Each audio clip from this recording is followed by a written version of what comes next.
ఒక financial fraud జరిగింది. దానికి సంబంధించి మంగ్లీ గారికి సంబంధం ఉంది. సో దాంట్లో మంగ్లీ గారి పాత్ర ఉందనేది సోషల్ మీడియాలో ప్రధానంగా వైరల్ అవుతుంది. దాని మీద మనం ఒక క్లారిటీ దాని మీద ఇవ్వడానికి అనేది ఇప్పుడు ఈ ప్రెస్ మీట్ అనేది పెట్టడం జరిగింది. ఫస్ట్ ఆఫ్ ఆల్ ఏంటంటే మనం జనరల్గా ఏంటంటే అందరినీ రిక్వెస్ట్ చేసేది ఏంటంటే సోషల్ మీడియాలో లేదా జనరల్ మీడియాలో మన ఏదైనా వార్త చేసే ముందు దాంట్లో నిజాలు ఎంత ఉన్నాయి, అది ఎంతవరకు నిజం అనేది మనందరం గమనించుకుంటే బాగుంటుంది అనేది నా ఉద్దేశం. ఎందుకంటే రెగ్యులర్గా నేను కూడా మీడియా సమావేశాల్లో పాల్గొంటూ ఉంటా. జనరల్గా నేను కూడా మీడియా సమావేశాల్లో పాల్గొంటూ ఉంటా. నాకు కూడా చాలా మంది మీడియా మిత్రులు ఉన్నారు, చాలా మంది ఛానల్స్ అన్ని తెలుసు. కాబట్టి ఎవరిదైనా ఒక వ్యక్తి మీద మనం ఒక వార్త వేసే ముందు దాంట్లో నిజాలు ఎంత, అది నిజమా కాదా అది అనేది మనం ఒకసారి వెరిఫై చేసుకొని వేసుకుంటే మంచిది అనేది నా అభిప్రాయం. ఇప్పుడు కూడా ప్రధానంగా ఇప్పుడు ఈ విషయానికి వచ్చినప్పుడు నేను చెప్పేది ఏంటంటే మంగ్లీ గారికి అసలు ఈ ఇష్యూకి ఏ రకమైన సంబంధం లేదు. ఏదైతే ఇప్పుడు ఒక వార్త సర్క్యులేట్ అవుతుందో 150 కోట్ల స్కామ్ అని కానీ, లేకపోతే మంగ్లీ గారి ఇంట్లో నోట్ల కట్టలు అని చెప్పేసి ఏదైతే ఒక న్యూస్ వైరల్ అవుతుందో దానికి మంగ్లీ గారికి అసలు ఏ విధమైన సంబంధం, ఏ రకంగా కూడా ప్రత్యక్షంగా కానీ పరోక్షంగా కానీ ఏ రకమైన సంబంధం లేదు. అది నేను ప్రధానంగా చెప్పదలుచుకున్నది. సో దాంట్లో ఇప్పుడు ఏదైతే నోట్ల కట్టలు అనేది ఒక వీడియో రిలీజ్ చేసిందో అది అసలు వాళ్ళ ఇల్లు కాదు, అసలు ఆమెకి ఏ రకమైన సంబంధం లేదు. ఒక ఎదుగుతున్న ఆడపిల్ల, మనకు అందరికి తెలిసిన అమ్మాయి, పాటలలో మంచి పేరు పొందిన అమ్మాయి మీద ఫాల్స్ న్యూస్ స్ప్రెడ్ చేయటము, ఆమెను డిఫమేషన్ చేయటము, మానసికంగా కుంగదీయటము, ఇటువంటివన్నీ మనం టార్గెట్ పెట్టుకొని చేస్తున్నదే తప్ప ఖచ్చితంగా ఏ రకమైన సంబంధం ఆమెకు లేదనేది మాత్రం ఖచ్చితంగా నేను చెప్పదలుచుకున్నా ఆమె తరపున. అవును, నేను మంగ్లీ గారి తరపున నాకు మంగ్లీ గారు చెప్పారు, వెళ్ళి ఆమెకి నేను అడ్వకేట్ కింద ఉన్నాను, ప్లస్ ఆమెకు సంబంధించిన విషయం చెప్పమని నాకు క్లియర్గా చెప్పారు. కాబట్టి దాని మీద ఈ ప్రెస్ మీట్ పెట్టడం జరిగింది. ఓకే, ఇప్పుడు ఏదన్నా ఎక్కడన్నా సరే ఏది కంప్లైంట్ ఇచ్చే ఉద్దేశం ఉంది, ఇచ్చే అవకాశం కూడా ఉంది. ఎస్, ఇస్తారు, కంపల్సరీ ఇస్తారు. ఎందుకంటే అది ఫాల్స్ న్యూస్ కాబట్టి, ఆమె ఇమేజ్కి డ్యామేజ్ కలిగింది కాబట్టి, ఆమెని మానసిక క్షోభకు గురి చేశారు కాబట్టి కంపల్సరీ ఏదైతే ఫాల్స్ న్యూస్ స్ప్రెడ్ చేశారో, ఎవరైతే ఈ డిఫమేషన్ చేస్తున్నారో వాళ్ళ మీద ఖచ్చితంగా కంప్లైంట్ ఇచ్చే అవకాశం ఉంది. ఖచ్చితంగా వాళ్ళ మీద చర్యలు తీసుకునే అవకాశం కూడా ఉంది. యాజ్ ఆఫ్ నవ్ అయితే ఇవ్వలేదు ప్రస్తుతానికి, ఎందుకంటే సోషల్ మీడియాలో వైరల్ అవుతుంది కాబట్టి దాన్ని ఆపడం కోసము, తర్వాత జనాలకు కూడా క్లారిటీ ఇవ్వాలి కదా ఏం జరుగుతుంది అనేది ఎవరో ఒకళ్ళు మాట్లాడాలి. కాబట్టి ఆమె తరపున నేను మాట్లాడుతున్నా, పర్మిషన్ తీసుకునే మాట్లాడుతున్నా. ఏదైనా ఒక విషయం ఇప్పుడు ఒక ఫ్రాడ్ జరిగింది అని చెప్తున్నారు, చెప్పినప్పుడు మనకు ఒక సంబంధిత డిపార్ట్మెంట్లు ఉంటాయి, పోలీస్ వ్యవస్థ ఉంటుంది. పోలీస్ వ్యవస్థలో మనం కంప్లైంట్ ఇవ్వచ్చు. కంప్లైంట్ ఇచ్చిన తర్వాత వాళ్ళు ఎంక్వైరీ చేస్తారు. ఎంక్వైరీ చేసిన తర్వాత ఏదన్నా అక్కడ కనుక పాత్ర ఉంటే వాళ్ళే చెప్తారు. దాని తర్వాత మీరు న్యూస్ వేసుకుంటే అది అధికారమైన న్యూస్ కాబట్టి దానిపైన మీరు ఎంత న్యూస్ వేసుకున్నా కూడా ఇబ్బంది ఉండదు.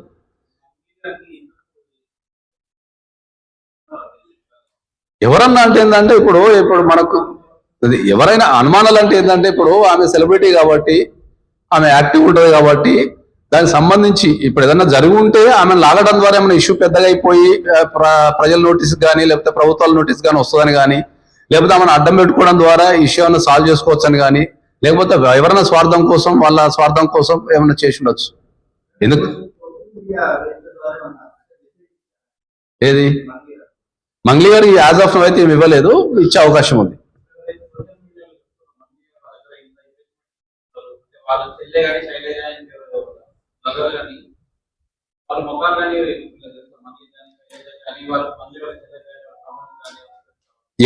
ఎవ్వరికి సంబంధం లేదండి. ఎక్కడ కూడా మీకు ఏదైతే సోషల్ మీడియా చెప్తున్నారో ఎవ్వరు కూడా మంగ్లీ గారికి ఇచ్చినట్టు కానీ, ఏ ట్రాన్సాక్షన్ కానీ, ఏ రకమైన కమ్యూనికేషన్ కానీ ఏ రకమైన ఎవరితో లేదు.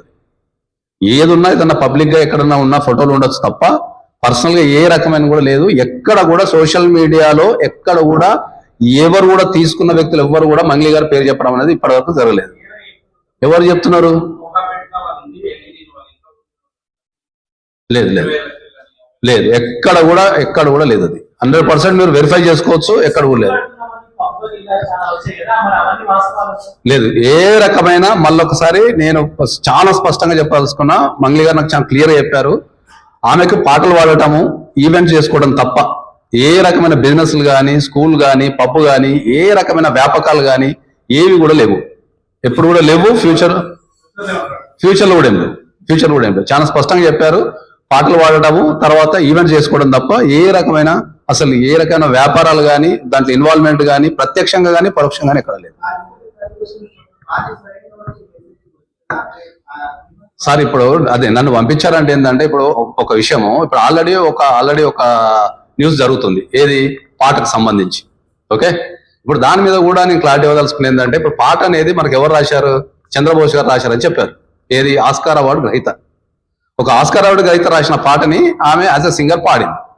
ఓకే, ఇప్పుడు అంత పెద్ద పాట పాడిన తర్వాత ఇప్పుడు దాంట్లో రకరకాల వ్యక్తులు ఇన్వాల్వ్ అయి ఉన్నారు కదా.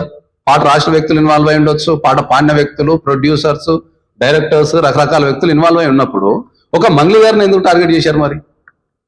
ఇప్పుడు మిగతా వాళ్ళందరూ రావాలి కదా. ఇప్పుడు పాట అనేది ఆమె సొంత పాట అయితే కాదు కదా, ఆమె రాసుకుని ఆమె పాడిన పాట అయితే కాదు కదా. ఒక కమర్షియల్ సినిమాలో ఒక పాట పాడిండు. ఓకే, దాని మీద విపరీతమైన ట్రోలింగ్ చేస్తున్నారు, పత్రికాముఖంగా కావచ్చు, లేకపోతే రకరకాల ఇష్యూల మీద ట్రోల్ చేసినప్పుడు, ఇప్పుడు ఒక సంబంధం లేని విషయాన్ని ట్రోల్ చేసినప్పుడు ఒక వ్యక్తి యొక్క మానసిక పరిస్థితి ఎట్లుంటుంది ఒకసారి ఆలోచించండి. ఇప్పుడు అటువంటి సందర్భంలో ఆ ట్రోలింగ్ అనేది గత 4 రోజుల నుంచి జరుగుతుంది. అది ఆ ట్రోలింగ్ కూడా, ఆ ట్రోలింగ్ నుంచి దాని నుంచే బయటపడే క్రమంలో మళ్ళీ ఒకటి వచ్చింది. సో ఒక ఆడపిల్ల చాలా కష్టపడి చాలా ఎదిగి వచ్చి తర్వాత కుటుంబాలు ఉంటాయి, తల్లిదండ్రులు ఉంటారు, స్నేహితులు ఉంటారు, సమాజం ఉంటది. ఏం చేయని దానికి మనం దాన్ని బాధ్యులు చేస్తే ఎంత మానసికమైన వేదన ఉంటుందని మీరు అర్థం చేసుకోవాలి కంపల్సరీ. అడ్వకేట్ నేను ఎమోషనల్గా మాట్లాడతాను, నేను మాట్లాడేది ఏంటంటే మన అందరం బాధ్యతమైన పదవులలో ఉన్నాము, బాధ్యతాయుతంగా సమాజంలో ఉన్నాం కాబట్టి ఏదైనా ఒక విషయాన్ని మీరు ప్రచారం చేసే ముందు ప్రాథమికంగా విచారించుకొని ప్రచారం చేయమని చెప్పి నేను కోరుతున్నా అంతే. ఎందుకంటే అందరం సమాజంలో ఉన్నాం కాబట్టి కోరుతున్నా అంతే. నేను